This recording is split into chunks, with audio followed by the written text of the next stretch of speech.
দর্শক শ্রোতা, ভারতের মেঘালয় রাজ্যই বাংলাদেশের কাছে একটা আবদার করে বসে, একটা বড় ধরনের আবদার করে বসে।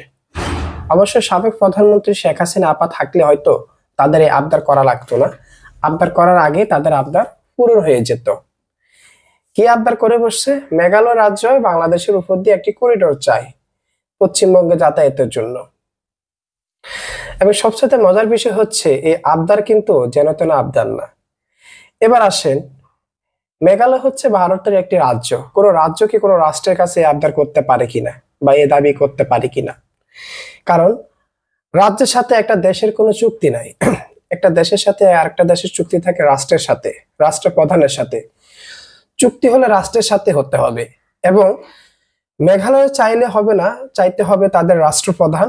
এবং তারা যদি চায়, বাংলাদেশ যদি তাতে রাজি হয়, সেটা হতে হবে ন্যায্যের সাথে, ন্যায়ের সাথে। যেমন আমাদের আপা যে কাজগুলা করেছেন, যেসব অদ্ভুত চুক্তিগুলা করেছেন, যেখানে বাংলাদেশের বিন্দু মাত্র কোনো লাভ নেই, উল্টো এই ধরনের চুক্তি বাংলাদেশের ভূখণ্ডের জন্য হুমকির ছিল, যেটা পরবর্তী সময়ে আমরা জানতে পারলাম। আদানি চুক্তি, আদানি প্লান্টের সাথে যে চুক্তি করেছে, সেটাও কিন্তু বাংলাদেশের মানুষ জেনে হতবাক হয়েছে, অবাক হয়েছে।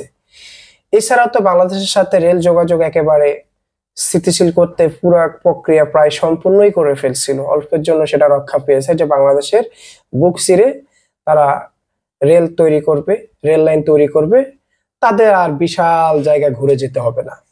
তো যাই হোক, মেঘালয় রাজ্যের এমন আবদার অনেকে অনেকভাবে দেখতেছেন। কেউ বলতেছেন এগুলো না চেয়ে বাংলাদেশের অংশ হয়ে যাও, তাহলে সব সমস্যার সমাধান হয়ে যাবে। এটা তার মন্তব্য বলেছেন, জাস্ট এমনিতে বলেছেন।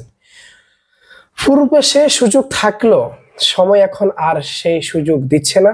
সময় এখন পরিবর্তন হয়েছে। এই ধরনের আবদার গুলো এখন চাইলে আর হয়ে যাবে না।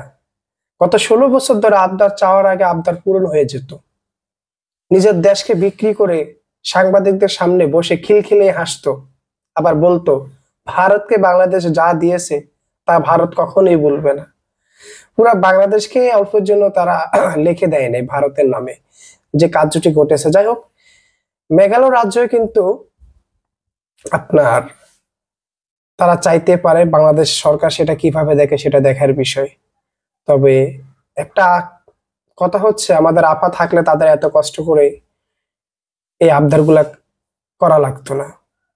এটা এখন তাদের জন্য সবচেয়ে বড় অসহায়ের দিন।